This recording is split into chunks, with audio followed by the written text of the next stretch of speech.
Well, good afternoon, everyone, and thank you for coming. I'm very happy to be here in Calgary with Minister of Affordability and Utilities, RJ Sigurdson, Scott Burrows, who's the CEO of Pembina Pipeline, and Andrew Plaunt of Kineticor Asset Management to share a major investment in Alberta's energy and technology ecosystem. I notice out of the corner of my eye, Minister Brian Jean, who will have an announcement later today that you'll very likely be interested in too. But I am pleased to say that Pembina Pipeline, Kineticor Asset Management, and Morgan Stanley Infrastructure Partners have announced their final investment decision for the Greenlight Electricity Centre. This facility will generate electricity using natural gas produced right here in Alberta, electricity that will power a new data centre in Sturgeon County. This project is a partnership between two of our province's most distinguished operators with complementary strengths in energy infrastructure and power generation. It's a $4.6 billion capital investment that will support approximately 1,000 good-paying construction jobs and 30 long-term skilled positions. When operational, the facility will also result in tens of millions of dollars in royalties for the province from the natural gas used to power it, which of course is used to fund the critical services that Albertans rely on every day, like healthcare and education. Alberta is primed for even more investments of this magnitude, and this didn't happen by chance. It is the direct result of the landmark energy agreement signed between Alberta and the federal government in the fall of 2025. By getting the federal government to agree to remove the clean electricity regulations that were hurting investment in dispatchable baseload power generation in our province, we have opened the doors for more projects like this. The agreement will allow Alberta to increase oil and gas production, secure more energy projects, and attract billions of dollars in investment that will grow and diversify our economy for years to come. When companies invest in projects like this, they're also creating more demand for Alberta's energy resources, delivering economic growth and prosperity for our province over the long term. But this project is about more than Alberta energy. The global race for computing power is ramping up like never before, driven by demand from artificial intelligence and data centers. This represents tremendous opportunity, but also significant pressure on existing power grids. In an increasingly competitive global market, jurisdictions that can provide reliable and affordable power will have a serious advantage in attracting investment. And with our vast natural gas resources and mature industrial infrastructure, that is exactly what Alberta can offer. Add to that our low corporate taxes, our highly skilled workforce, and a supportive regulatory environment, and we believe our province can compete with any jurisdiction on earth. We're determined to attract AI data centers to Alberta, and we're going to do everything we can to position our province as a favorable location. But we also have an obligation to protect the reliability and integrity of our own power grid, and that means new large industrial power users will need to bring their own sources of power into the provincial system. The Greenlight Electricity Centre serves as a perfect example of this approach. By having data centres bring their own generation and pay for related power infrastructure, this framework ensures that projects like this one will actually reduce transmission costs on Alberta's utility bills. Thank you, and I'd now like to invite Minister RJ Sigurdson to share more details on this great project. Well, thank you, Premier, and good afternoon, everyone. Today is about building for Alberta's future while ensuring we have the electricity to support that future.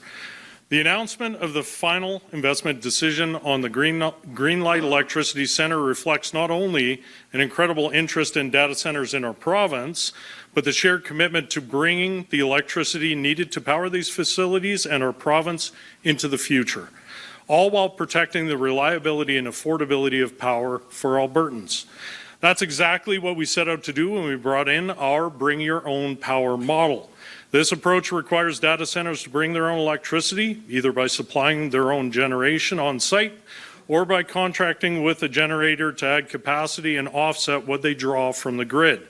The Greenlight Electricity Centre is a prime example of that policy in action. This natural gas-fired project will have a total capacity of up to 1,864 megawatts, with the first phase of 932 megawatts targeted to come into service in 2029.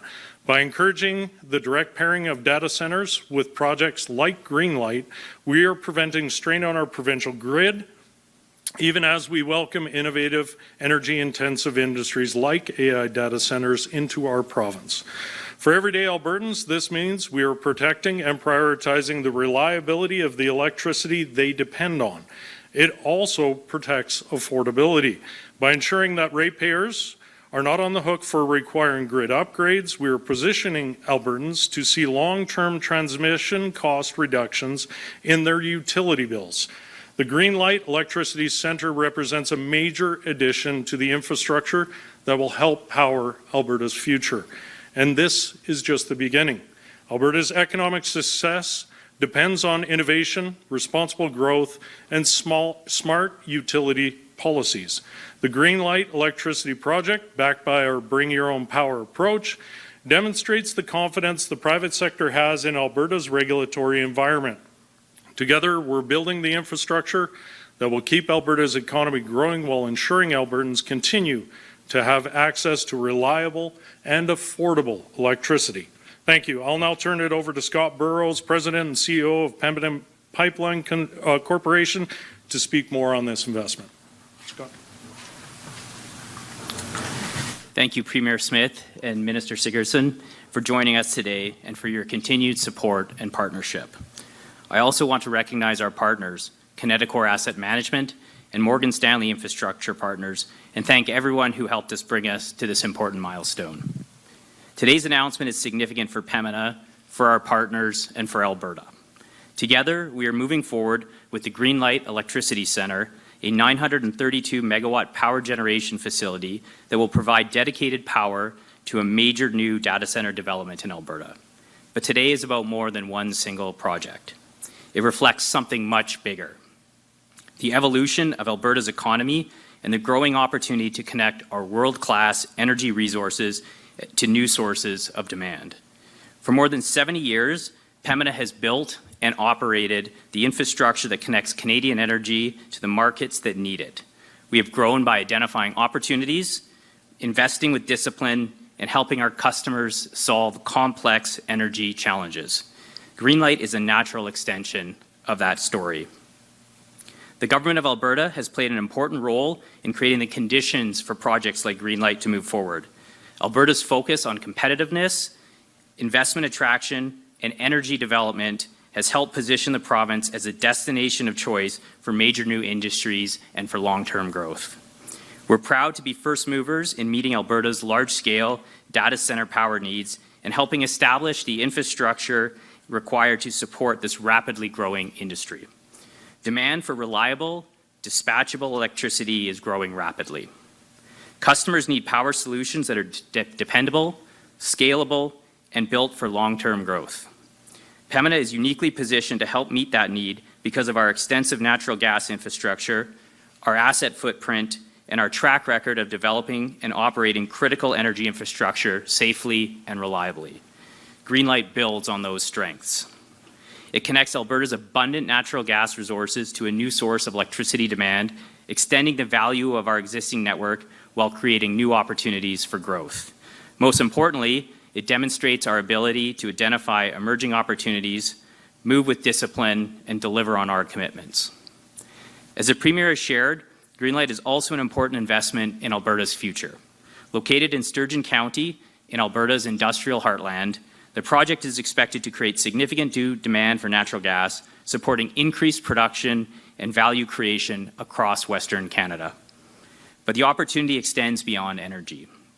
Reliable, scalable power infrastructure will be critical to attracting future investment, supporting innovation, and enabling new industries to grow and thrive in Alberta.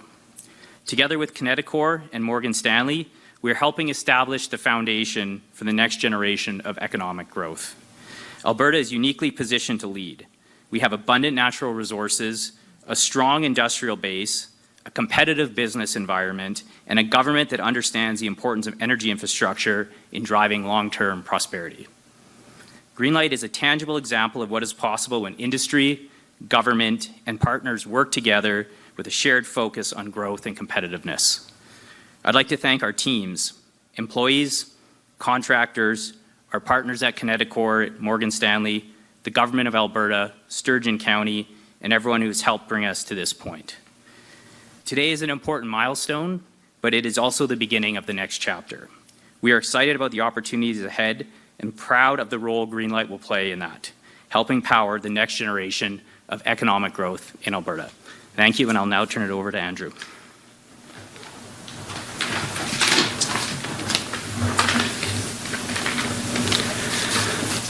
Thank you, Premier Smith and Minister Sigurdson, for having me here today. This announcement marks a major milestone for Kineticor and for Alberta's electricity sector.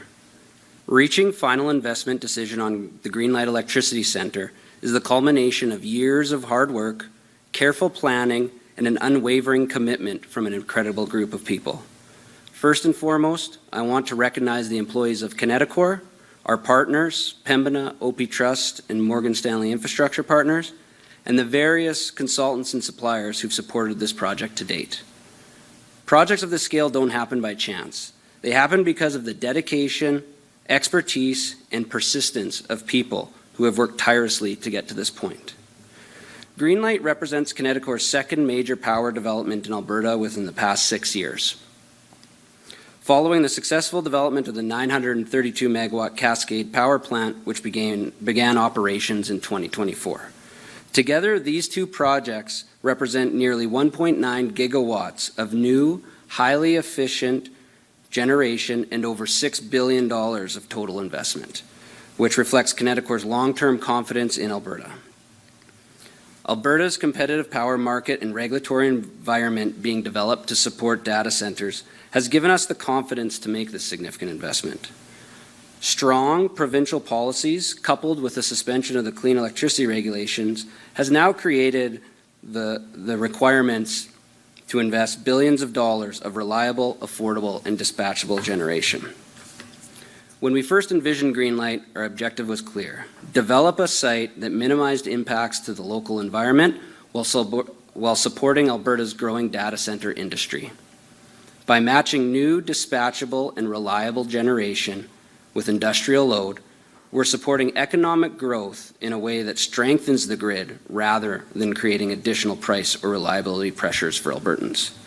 As Alberta continues to grow, so does the need for power. Greenlight will play an important role in meeting this demand while supporting jobs, economic growth, and long-term energy security. To everyone who helped make today possible, thank you. We're excited to begin construction and look forward to delivering another world-class project in Alberta. Thank you. We'll now enter our media Q&A portion of the announcement. A reminder to media on the phones and in the room, we'll be taking one question, one follow-up, and please state your name and outlet before asking your question. We'll start off here in the room. Go ahead first with the mic. Tyler Peters with Global News. Happy stampeding. Got a question just about data centers in general. I know this is about the power for them, but I think when people hear the term data centers, there's a lot of fear of the unknown, concern, environmental impacts, water reliability, in addition to the electricity that you've talked about today, and the overall economic impact. A lot of people wonder if it's worth it. Can you just maybe outline some of the conversations you've had, if you've had them with concerned citizens, about what this can do for our province as a whole, and the life that they're used to is going to be maintained while this happens? Yeah, I had a chance actually to go to Olds and have a town hall where I heard from residents about their concerns. And one of the big issues that they raised was about the power source, so a large natural gas power source, being located close to residential properties. So one of the things that I would say about this project being located in Sturgeon County, it's in an area in the industrial heartland that has been well accepted by the community for over 40 years for industrial development. I think the closest home is some kilometers away from where this natural gas plant is going to be. And so I think we have to be mindful of that as we're going through and looking at our electricity policy and some of the guidance that we'll have to give to AI data centers as they're doing this build your own power approach. We want to make sure that those concerns of the local area residents are addressed and there's an appropriate distance between homes. The second issue and I think a lot of it comes from looking at jurisdictions that did have some difficulties in managing power prices. When we set out on developing our policy, we were very clear with the industry that we only had a certain amount of power available for data centers. Actually, it's thanks to Kineticor that our power prices have come down, because when Cascades came on, that also gave us a little bit of a buffer on our main power grid. But we were able to have about 1,200 megawatts that we felt could help seed additional AI data centers. But in telling them that, it meant that if you want more, you're going to have to build it yourself. And so I think that this result today is a culmination of that policy, is that there's a recognition that if you want to grow, building your own power, if you build extra and can sell some to the grid, that also will help reduce costs to consumers, and it will also help to defray some of the costs on the transmission lines. So we've learned from what we've seen in other jurisdictions, and so we're wanting to put this forward as a net positive for the community. We know that depending on gas prices, this project alone will generate between 15 and 35 million a year every year in new royalties, not to mention all of the personal income taxes that are generated from the construction job growth, as well as the ongoing high-skilled jobs that are being employed there. And we hope to be able to see more opportunities for that kind of value proposition. A bit of a different subject. This is day 2 of the energy rebate program. The portal opening up yesterday. I went down to a seniors center this afternoon and, spoke to a lot of people where this $100 will really make a difference for them. And they were, appreciative of that, but they were having a lot of trouble with the online portion, getting into the portal. I know there were some glitches, but also, it can be very confusing for some who might not be the most tech savvy. Obviously, one of your predecessors did a similar thing a couple of years ago, and he sent out checks, and everyone knows how to cash a check for the most part. Can you just talk about this approach and how people can maybe mitigate some of the challenges they might face while trying to get them? I mean, we did this approach when we needed to give affordability payments during the height of the inflation crisis, and so we had set up something quite similar where people could go online so that they could get the deposit directly in their account. And there's a couple reasons why we did that, is that if we end up with another kind of surplus associated with the higher WTI. I don't know if that will be the case this next quarter. This may be the same kind of approach that we'd want to take. So having been signed up, it would allow for this to happen in future should we choose to do that. But also it allows for us to do automatic deposits for our most vulnerable. So those who are on AISH and income supports and seniors benefit, they already have automatic deposits, so we're not going to make them go through. We'll just deposit this money in their account so that they have it. What we found with the affordability payments last time is that many of the care workers associated with those who are in long-term care were able to help sign people up, and so we have a long window. I think it's until September that people have to get signed up. There definitely were glitches, and I know that it's very frustrating for those who went on, but I think it also shows that when you get a large number of people going on at once, sometimes it does end up stressing the system. But I've looked into that with my Tech and Innovation Minister as well as with my Finance Minister. And if you haven't gotten on, do try again, because we're working on trying to resolve some of those glitches. And if you have a care worker or a family member who can help navigate through the portal, that also might be a way to be able to address it. Hey, Tim Brooks, CTV. I just want to go back to this data center thing. Have you specifically heard from constituents who have asked the province to build more data centers or be involved with that infrastructure? Well, we normally, when businesses are making a decision, an investment decision, they would normally come that way. And so we have a concierge service where anyone who's expressed an interest in establishing a data center, we try to pair them up with companies that can do what Pembina and Kineticor are able to do, build the power and then build the gas to get it there. But the demand that comes from individuals is, we see it every day. If you're using ChatGPT or Gemini or Claude, if you're creating an image or a video, if your doctor is using AI Scribe, if you're an agricultural producer using precision application of pesticides or fertilizers, there's all kinds of applications for AI, which is what has led to this demand for data centers. And so we're responding to that. My follow-up, I'll see you in a couple hours, and I might ask this again, but... I might answer you in a couple hours, Tim. I know what answer I'm going to get right now, actually. Tanker ban's still in place. There's the Roberts Port expansion that's been announced. Is it safe to say that your government's backing off a northern route and just wants to do the pipeline south? I would say it's fair to say that the federal government and Alberta and the Pathways Group are going to have a pretty exciting announcement at 6 o'clock today. And so the Canada and Alberta have come to an agreement that is mutually satisfactory. And so you'll hear a bit more about that later today. I could have written that one for you. You knew. All right, we'll head over to the phone lines. Operator, could you put through our first caller, please? Your first question comes from Megan Patkins with The Logic. Please go ahead. Hello. Yes. Thank you for taking my question. I guess one of the things that was interesting as well about this announcement is that there is a big ownership change here signaled for Greenlight. Morgan Stanley's infrastructure partners has replaced, I think, the pension fund that was previously Pembina's big partner. What is that signal? I'm curious. I'd be interested to hear from either Scott Burrows or the Premier about what this is signaling about interest either in Alberta's ability to kind of answer this huge demand for power to fuel these AI data centers. What does it say that there's now a major U.S. backer of this project? Yeah, so this is Andrew Plaunt, CEO of Kineticor, talking. So when we started this development of this project a number of years ago, and OP Trust is an investor in our Cascade project as well, the world that you develop power plants in and how you develop power plants has changed, and the capital requirements have got a lot more significant. So the change of ownership from the investment standpoint here was just a logical progression of one party's change, and then obviously the capital requirements that it takes to build a power plant today versus even 5 years ago has got significantly larger. So we wouldn't say there was anything different than one capital provider cycling out and a new capital provider cycling in based on investment thesis and size.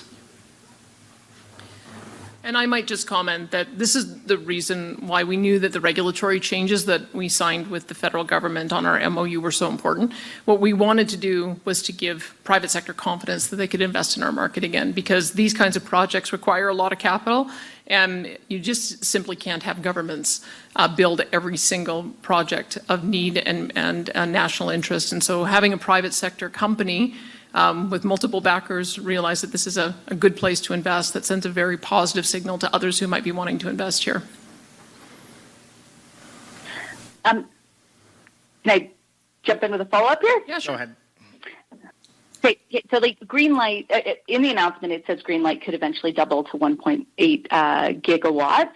I'm curious if that expansion is contingent on the existing customer that's aligned for this project increasing its demand, or is that figure about discussions with additional hyperscalers or potential customers for Greenlight?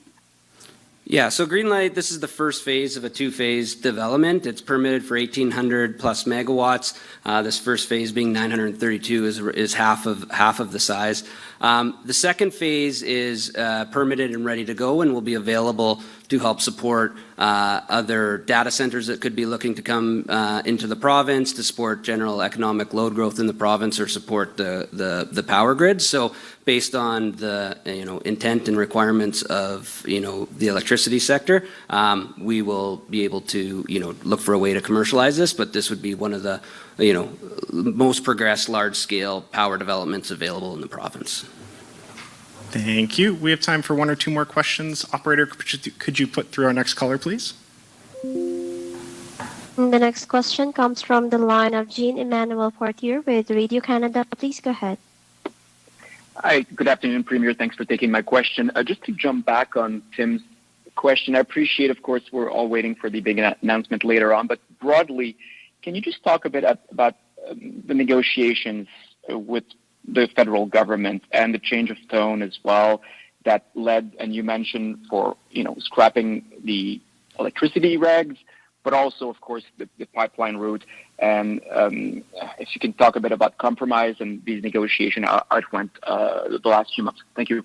Well, I can speak generally about it. I saw the Prime Minister's video a couple of days ago, and I think he explained his own thinking about why it is that he's taking a departure from the terrible policies that were in place by his predecessors since 2015.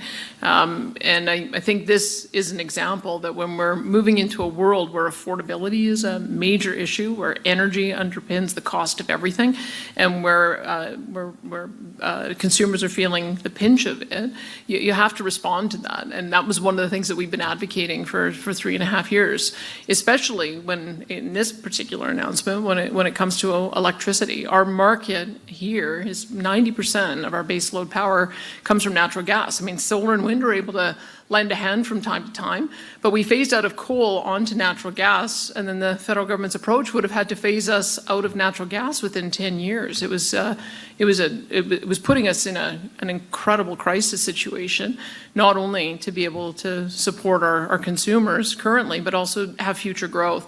So what I've observed is that in the past 2 years, because of the increasing demands for AI data centers, there's an impossibility of trying to maintain the old net zero power regs as well as be able to support that new and emerging industry. So I think that was maybe the first aha moment for the federal government, that they needed to switch course. And today's announcement is the result of that we have industry players who have confidence now that they can invest in natural gas production and natural gas power plants to be able to fuel that new industry. So that's a positive. As for the rest, I will happily answer your questions about that this evening. It's taken quite a few rounds to get to this point. We were hoping to have an announcement a little bit earlier. I know that the Prime Minister's plane was delayed, and so he's now in British Columbia today, and he'll be here this evening at 6 o'clock, where we can talk a little bit more about how we arrived at the announcement, but I'll save that one for a little bit later today. Okay, I appreciate that. Thank you, Premier. But just slightly broader about your understanding of how the Liberal government accepts oil and gas development, and other larger projects as well. I know you touched that on in the past as well, but the change of tone and confidence, not just in electricity, but also in oil and gas. Okay, so I would say what I've observed, and I'm sure that the Prime Minister has heard the same thing, is that when we go to our Asian markets and Asian partners, what we hear from them is that they want a reliable supplier of energy, especially with the Strait of Hormuz disruption, that they believe that if the Strait of Hormuz could be closed once, it can be closed again. And they want a reliable partner, and that partner is Canada. And the best way to get it to our Asian markets is from a new West Coast pipeline that can transport 1 million barrels a day. And the sense that I get is, as much as we can produce, they will buy from us. And I think the Prime Minister has received the same message. And so if we want to be a responsible partner in energy security, in security writ large with our trading partners, then I think the responsible thing for us to do is to be that reliable supplier. That's the point we've been raising for 3.5 years. And from what I saw from the Prime Minister's comments a couple of days ago, it sounds like that we're finally in alignment on that particular issue after 10 years of being at odds. And I think that's going to be good for Alberta, and it's going to be good for the country. It's going to be good for the world, frankly. Awesome. And that's all the time we'll have for questions today. Thank you, everyone, for joining us. Thanks, everyone.